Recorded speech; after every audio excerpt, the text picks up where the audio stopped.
Today on VOA Weekly, America's deadliest mass shooting in recent history in a city where guns are part of the culture. North to Alaska, where oil has residents more spoiled than the environment. We were awash in money, and it was easy and people didn't look ahead. 6A, repeat the address. On patrol in Palisades Park, New Jersey, home to an American immigration transformation.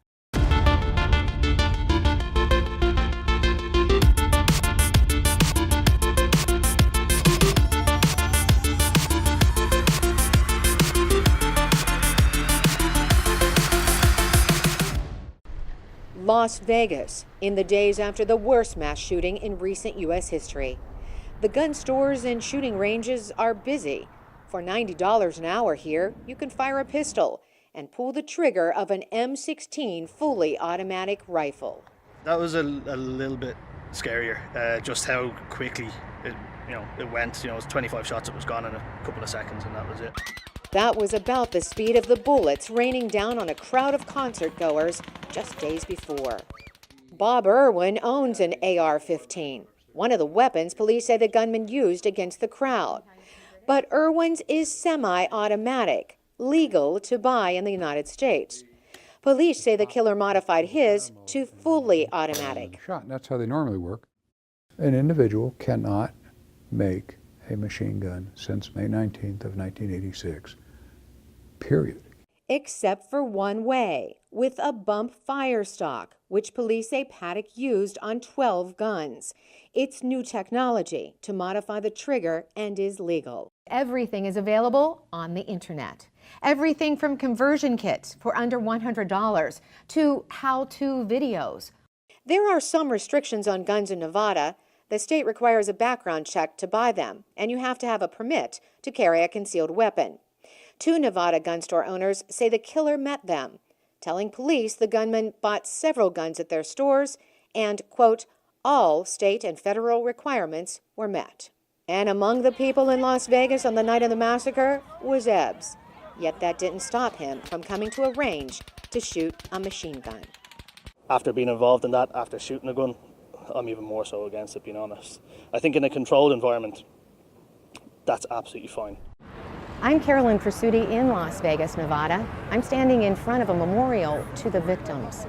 You just saw Alan Ebbs, a tourist from Ireland. He and his friends came to Las Vegas to take advantage of the lack of gun restrictions here in this country as compared to back home. In fact, people from all over the world come here to do just that. Many of them don't come from countries that have massacres like this one. So it's the frequency of these types of shootings and our gun laws that have people looking to Washington for answers. I'm Catherine Gibson in Washington. When people look towards the Capitol on the issue of gun control, they tend to see some very familiar battle lines being drawn between those who interpret the Constitution's Second Amendment as supporting the rights of gun owners and those who say that there need to be some common sense gun regulations. Now, those differences break down along party lines, but there's frustration on both sides. Thoughts and prayers need to be matched by action. The reason why we exist is to act, is to change the laws of the nation to address challenges. For Senator Chris Murphy, it's personal. 5 years ago, a gunman murdered 26 people, 20 of them children, in his home state of Connecticut. Because we have done nothing, the mass shootings continue.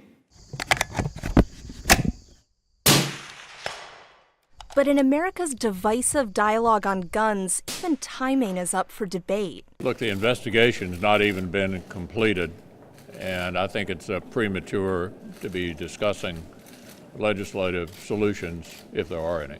As we see the dust settle and we see what was behind some of these tragedies, that mental health reform is a critical ingredient to making sure that we can try and prevent some of these things from happening.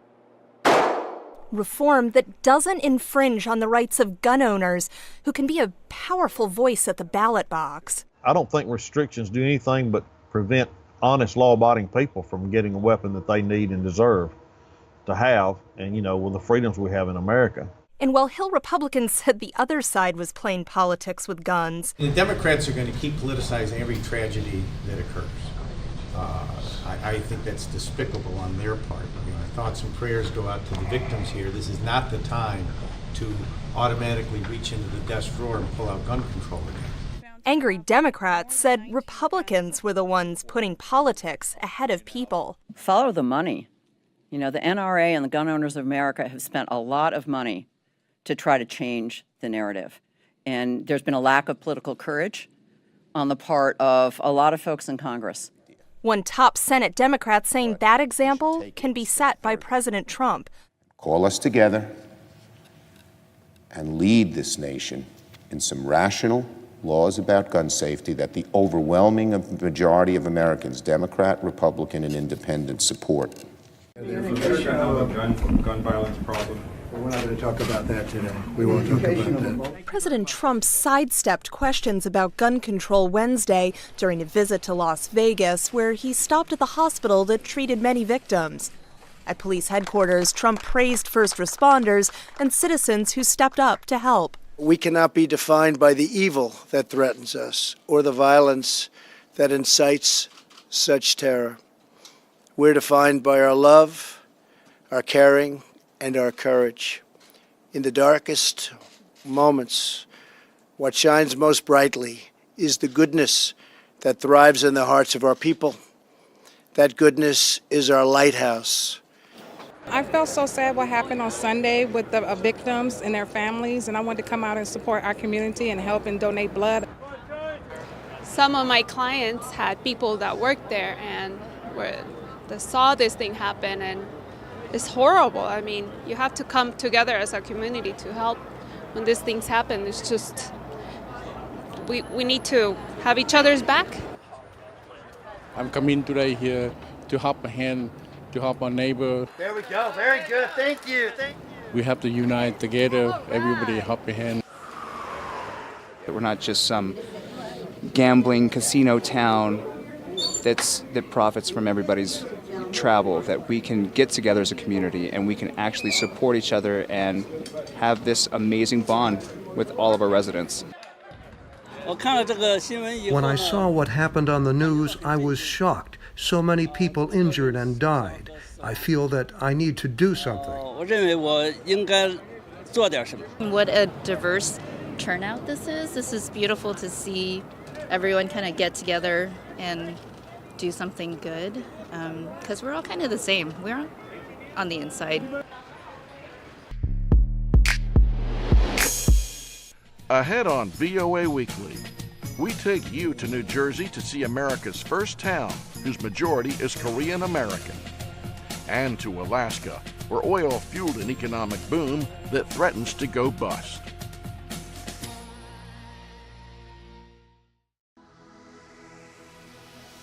I'm Jim Malone, and I work the political beat.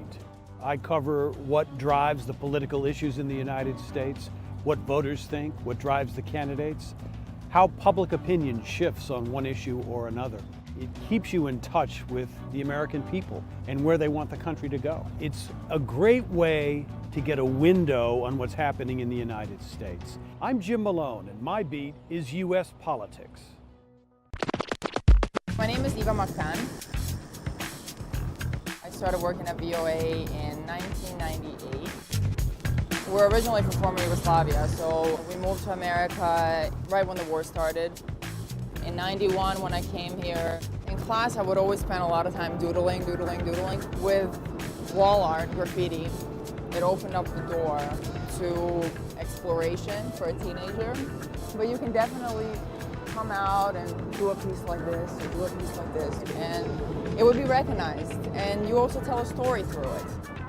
I connect art with journalism because it's a story that changes. And it's not just a view, it's not just a personal perspective, it's a story. And it's a story to be told. And that's it.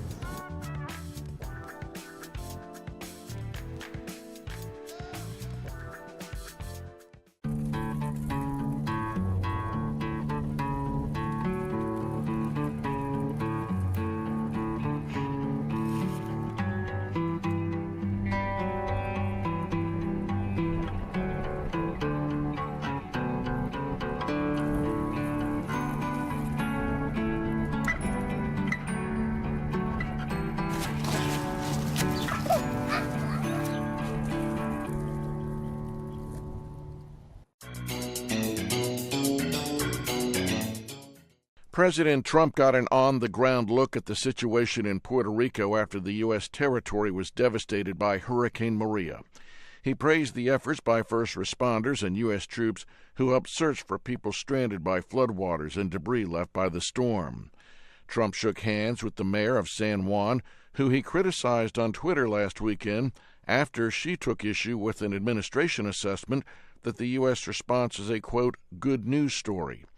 More than 2 weeks after the hurricane, power is still out to most of the island. Residents are searching for any source of drinking water and stocking up when they do find it. More than 60% of the gasoline stations have reopened, but there are long lines at the pumps. The Trump administration is expected to ask the U.S. Congress for at least $10 billion in federal disaster relief. Puerto Rico is a U.S. territory taken from Spain at the end of the Spanish-American War in 1898. Puerto Ricans gained American citizenship in 1917, but not the right to vote for president or have voting representation in Congress. Today, Puerto Rico is one of 16 U.S. territories stretching from the Caribbean to the South Pacific. At the turn of the 20th century, there were many more territories, as an expansionist United States claimed territory in North America and beyond.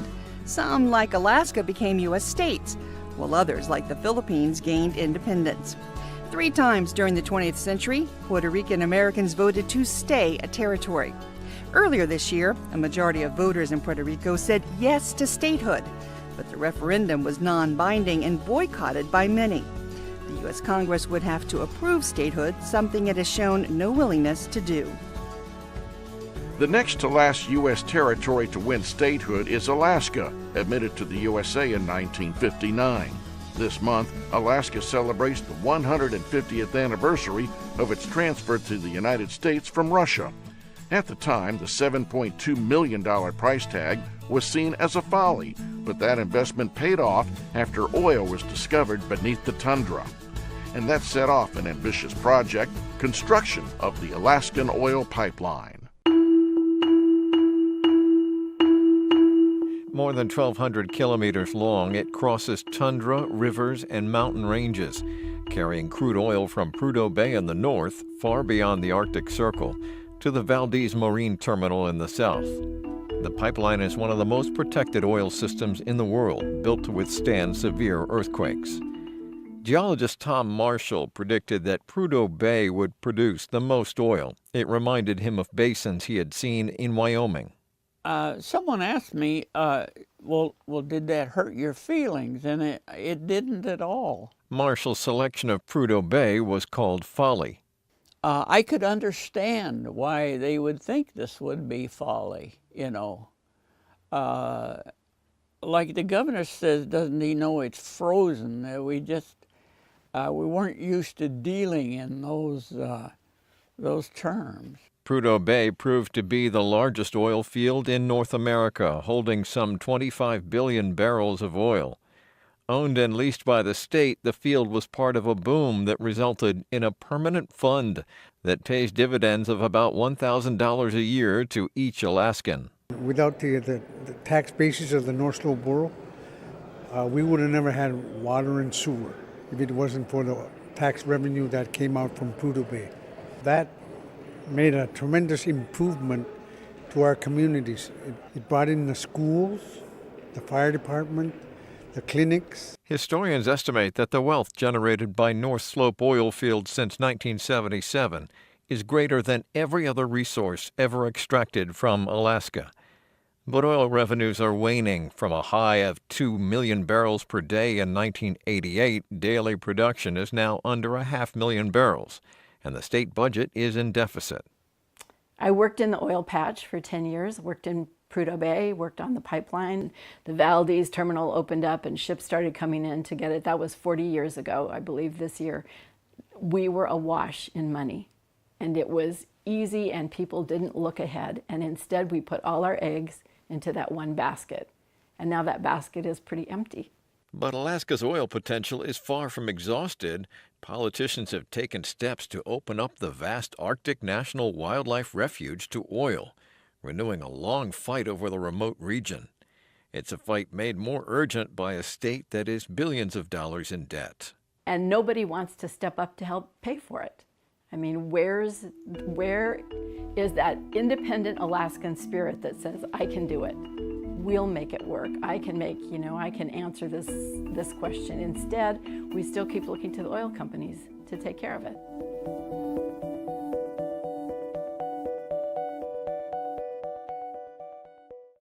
Coming up on VOA Weekly, how the meaning of the phrase "take a knee" has changed from a gesture of respect to an act of protest, and one New Jersey town's historic transformation thanks to immigration. My name's Carla Babb, and I work the Pentagon beat. That access helps me to do better stories. Every day it's my responsibility to collect all of the defense news. It keeps our VOA viewers informed. I get to travel all across the globe. Anything that's defense related and how to protect and keep people safe, that's where I'll go. So it's never a dull moment at the Pentagon. My name is Carla Babb. This is my beat. My name is Shaka Sali. I have been at the Voice of America for the last 23 years. Perhaps journalism actually chose me when I was still a little kid. I would occasionally go to see the movies. We called it cinema. My mind was able to be carried to distant places. I also developed an interest in the daily newspaper. Not only did I know what was happening in my neighborhood, but even beyond, regionally, and the world. I was an undergraduate student and I started writing. I would never miss an edition of Ted Koppel's Nightline. Now, I don't join the Voice of America, of course, until 1992. It brings about a professional way of covering news. There is that small boy somewhere in me. He's just been lucky in the sense that he has had opportunities to live my dream, as it were.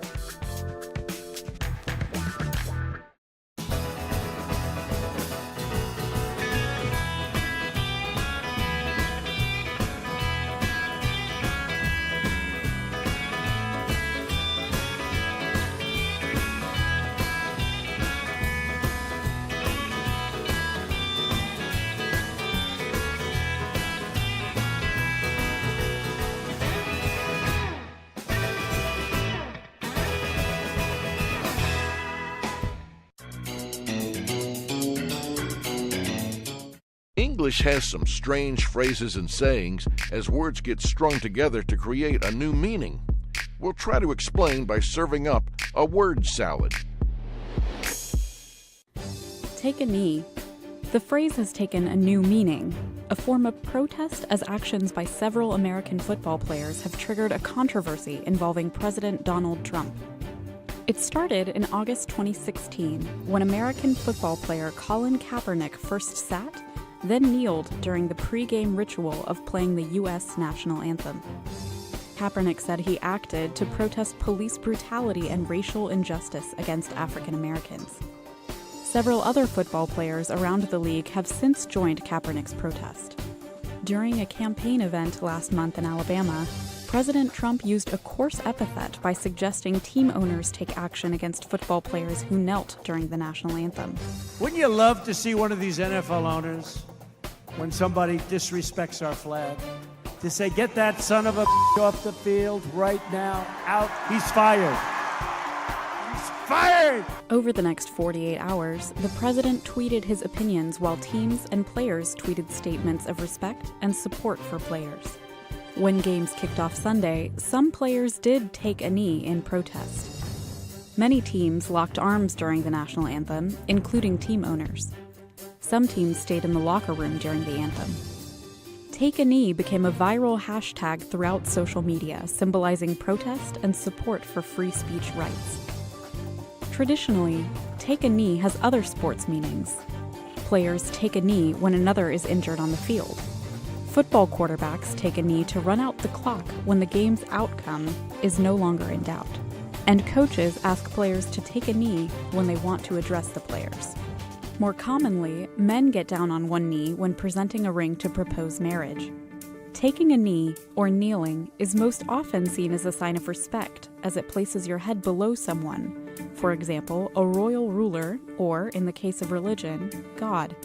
But during the U.S. national anthem, where standing is a mark of respect, Taking a knee now symbolizes protest and is seen by some as disrespectful to the flag and country.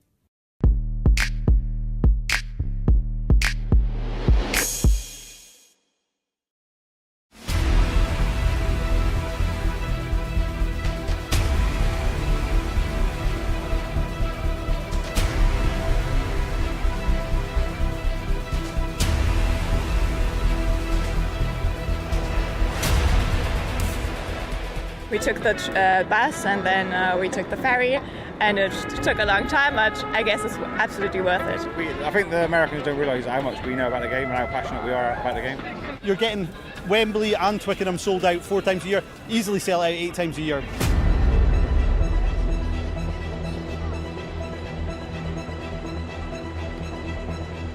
So this is their way of saying things need to change and to draw attention to it, and they're doing that perfectly because the whole nation, the whole world is talking about it. You stand for every anthem, regardless of whatever. Yeah. An anthem is an anthem, you respect it, whoever's.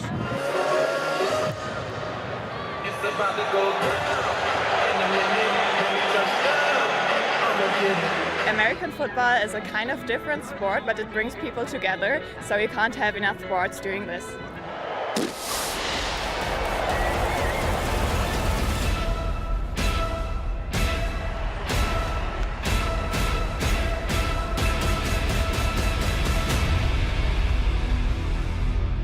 Next on VOA Weekly, Korean Americans transform a suburb of New York City into a place they can call home. I'm Jeff Selden, and I work the National Security Beat. National Security Beat is anything that affects the national security of the United States, from counterterrorism to surveillance to even relations with Russia. It's one of the most fascinating beats you can have. It's probably one of the more important beats that you can cover because it touches on so many areas of the world, so many areas of people's day-to-day lives. I'm Jeff Selden, and my beat is national security. I'm Patsy Widapuswara. I've been at VOA for 12 years. So almost 20 years ago, my friends and I from college, we started the first Indonesian Debating Society. We started debating internationally, and I found out that I liked it, and I'm pretty good at it. Debating paved the way for me to become a journalist because it was in one of these competitions where one of the judges, who's a big television producer in Indonesia, she saw me and then tracked me down after I graduated and offered me a job, and the rest is history. Between debating and journalism, there's a lot of similarity. You have to be able to look at an issue from different angles and then absorb the information and present it in the most effective manner. I like it here because I can be independent. Back home, there's censorship, first from the government, and then there's commercial pressures for ratings. But here, all we need to rely on is the VOA Charter, and I love my job. I can't imagine being anything other than a journalist.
Generations of people from New York and New Jersey knew this as Palisades Park, an amusement park with a wooden roller coaster and a Ferris wheel that delivered breathtaking views of New York City.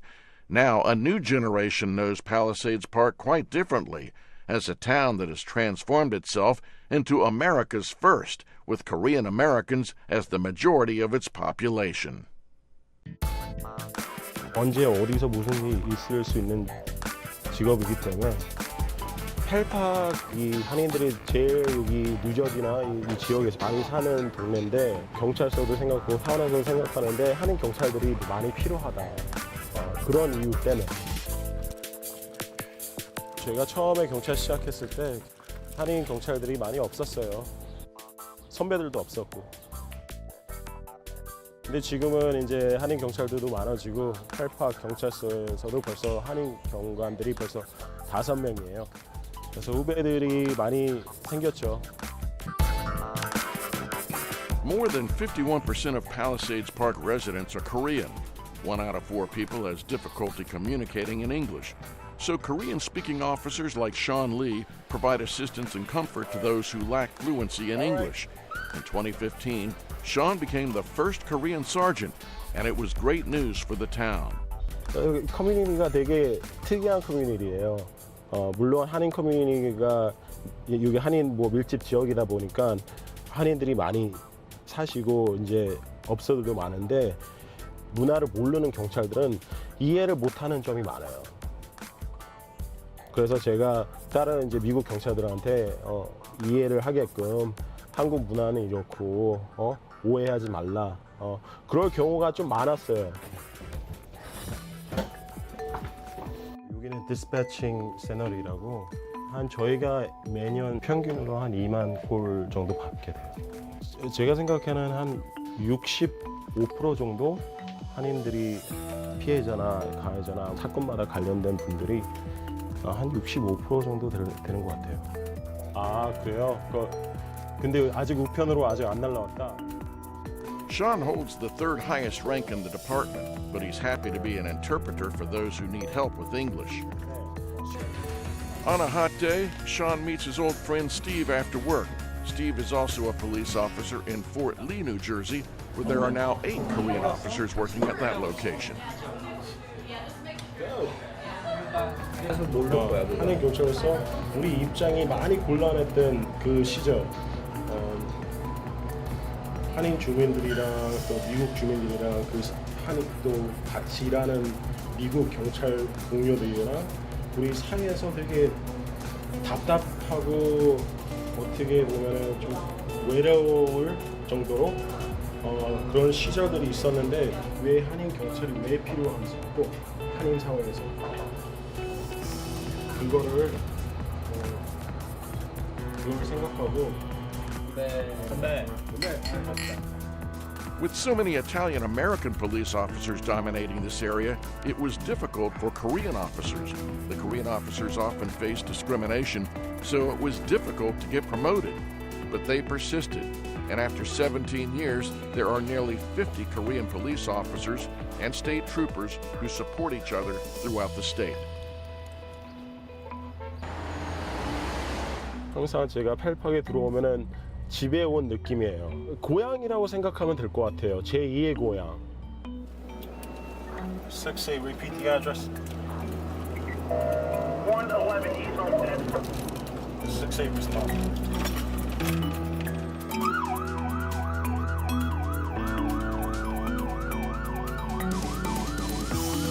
선배로서 후배들을 잘 인도해서 한인 커뮤니티를 위해서 열심히 일을 하면서 봉사활동도 많이 하고 특별히 한인들을 위해서 언제든지 제가 도와드릴 수 있는 그런 자리에 빨리 올라서 끝까지 하겠습니다. Looking ahead to next week on VOA Weekly, we go to America's Wild West and saddle up to get a glimpse of the cowboy life. Like VOA News on Facebook and follow us at VOA News on Twitter. Subscribe to VOA News on YouTube. Thanks for watching.